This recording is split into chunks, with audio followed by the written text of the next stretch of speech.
जय गुरुदेव, जय महाकाल। आज आपण ईशान्य दिशेचा विचार करूया। ईश म्हणजे महादेवांची दिशा।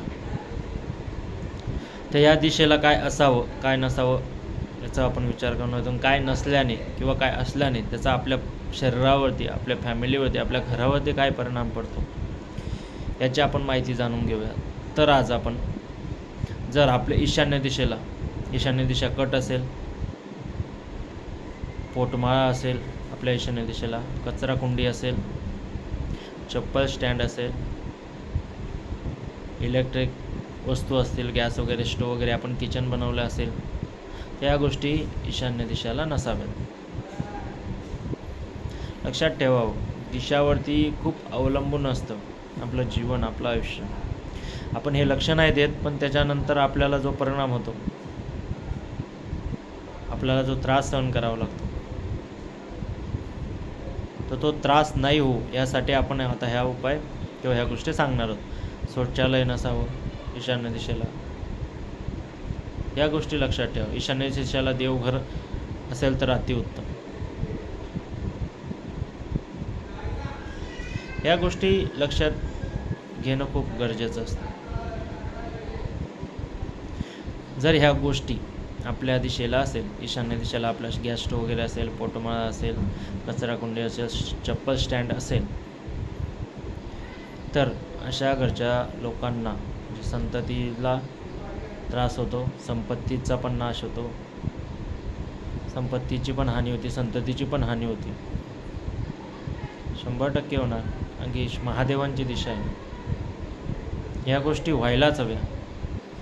जर अशा आपल्यालाही प्रॉब्लेम असेल तर 100% आपल्या घरामध्ये या गोष्टी चुकीच्या दिशेला या गोष्टी झालेल्या आहेत, हे लक्षात ठेवावं। धनाची कमतरता असते आपल्या घरामध्ये, सतत घरामध्ये वादविवाद होणार, भांडणं होणार।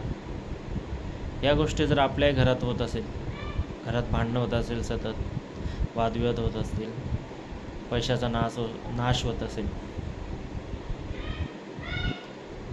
किंवा संततीला काही प्रॉब्लेम येत असेल, संतती दुर्व्यसनी वगैरे होत असेल, तर समजून जायचं आपल्या या दिशेला नक्कीच आपण चुकीचं वास्तूनुसार न काम करता आपण चुकीचं वास्तू काम केलेलं आहे। जिथे देवघर असायला हवं तिथे आपण चप्पल स्टँड, शौचालय वगैरे बांधलेलं आहे।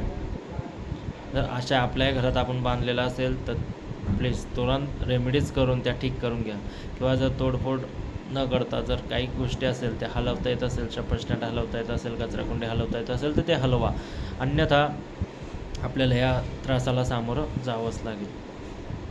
आणि जर ह्या गोष्टी हलवता येत नसेल तर आपण रेमेडीज करून, ज्या गोष्टी हलवता येत असेल त्या हलवाव्या, ज्या नाही हलवता येत ते आपण रेमेडीज करून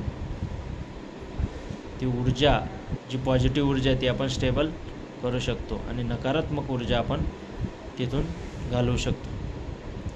तर आपल्या ईशान्य दिशेला अशा काही गोष्टी असेल तर प्लीज त्वरित त्या हलवून घ्याव्यात। ज्या हलवता येत असतील त्या हलवून दुसऱ्या दिशेला ठेवाव्यात, अन्यथा आपण त्याच रेमेडीज करून ती वास्तू ठीक करू शकतो। चला, हा शेवटला भाग होता की कुठल्या दिशेला कुठल्या वस्तू नसाव्यात। आपण आता विचार करूया वास्तुशास्त्रानुसार घर कसं असावं, घराची कुठली वस्तू कुठल्या दिशेला असावी याचा विचार आपण पुढच्या भागात करणार आहोत। चला, आजच्यासाठी एवढंच। जय गुरुदेव, जय महाकाल।